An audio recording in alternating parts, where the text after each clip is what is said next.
Salve, salve meus alunos, salve, salve minha galera, aqui é Fagner Abreu, seu professor de linguagem e atualidade. E vamos seguir aqui com mais um episódio sobre a resolução das questões do vestibular da UESB, a Universidade Estadual do Sudoeste da Bahia, um dos mais concorridos do nosso estado, que aconteceu entre os dias 5 e 6 de fevereiro.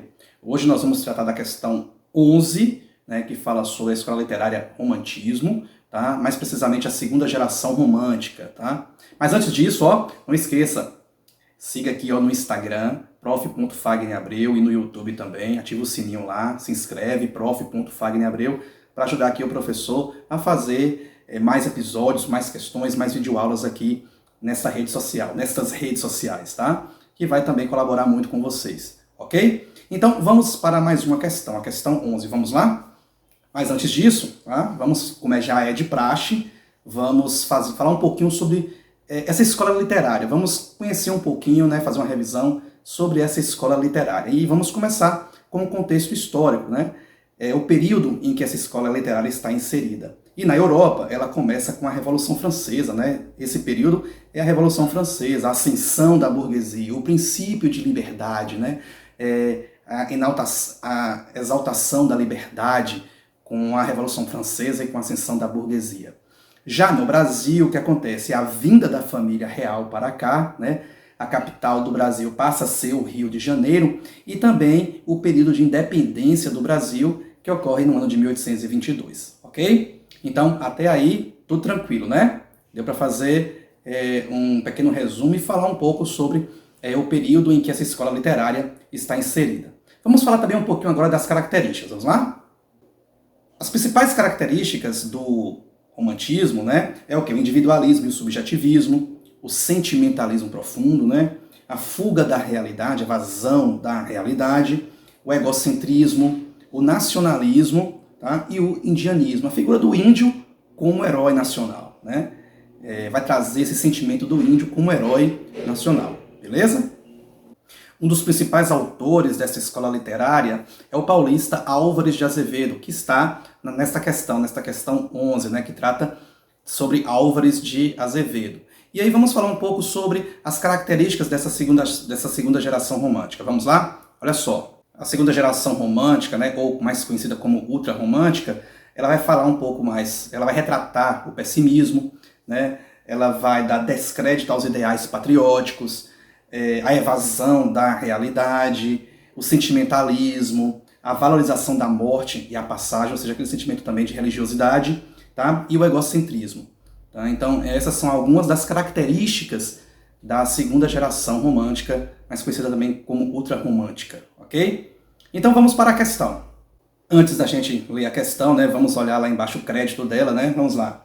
Álvares de Azevedo, um canto do século em Álvares de Azevedo, de Lira dos 20 anos, São Paulo, Martins, Fontes, 1996. Agora vamos para a questão 11. Leia o poema a seguir.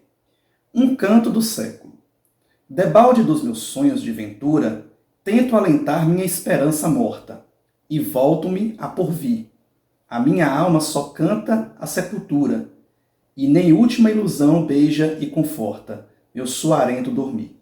Debalde, que exauriu-me o desalento, a flor que aos lábios meus um anjo dera, mirrou na solidão. Do meu inverno pelo céu nevoento, não se levantara nem primavera, nem raio de verão. Quem quiser dar uma relida aí, só dá um pause aqui na aula, vai lá, volta lá mais alguns segundos, dê uma lida, para poder entender melhor, e aí segue com a questão. Agora nós vamos para o enunciado, vamos lá? Olha só. Um canto do século de Álvares de Azevedo é um poema que se enquadra na segunda geração do romantismo, conhecida como ultrarromântica ou geração mal do século, a qual foi profundamente influenciada pela poética do escritor britânico George Gordon Byron.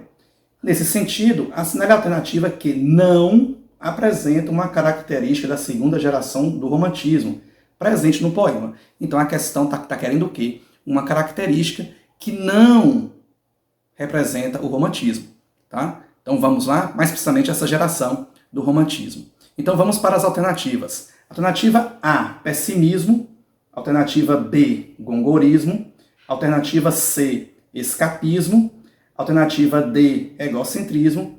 E a alternativa E, religiosidade. Tá? Vamos aqui analisar essas alternativas, né? Vamos começar com o pessimismo. Vamos lá? Então, como a gente disse, né, já nas características do romantismo, nós vimos que o pessimismo é uma das características do romantismo.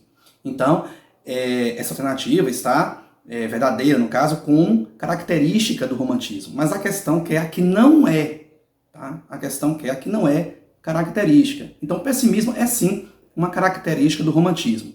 Vamos para as outras? O próprio escapismo aqui na alternativa C também é uma característica do romantismo, tá?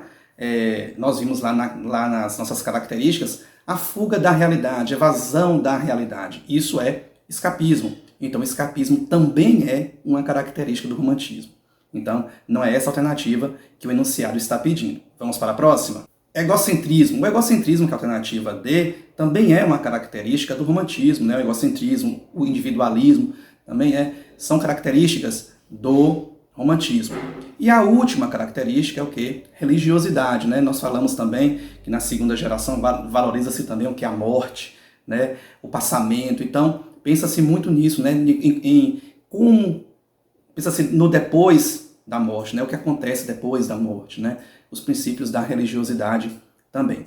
Então, a alternativa que está pedindo que não pertence ao romantismo é o gongorismo, tá? O gongorismo é um estilo, é uma característica que é do barroco, tá? Mas principalmente surge na Espanha, né? Pelo espanhol Gongori, pelo autor espanhol Gongori, né? E que vai dar o nome a esse nome gongorismo, né? E que vai influenciar literaturas portuguesa e também espanhola, ok? Então, por hoje é só. Essa foi a questão número 11, que trata sobre a segunda geração do romantismo. Espero que vocês tenham acertado. Eu tratei essa questão também como fácil, tá? Quem conseguiu prestar atenção nas aulas vai ver as características do romantismo e, por eliminação, já vai perceber que o gongorismo não faz parte dessas características, ok? Então fica aqui um forte abraço do seu professor e até a próxima.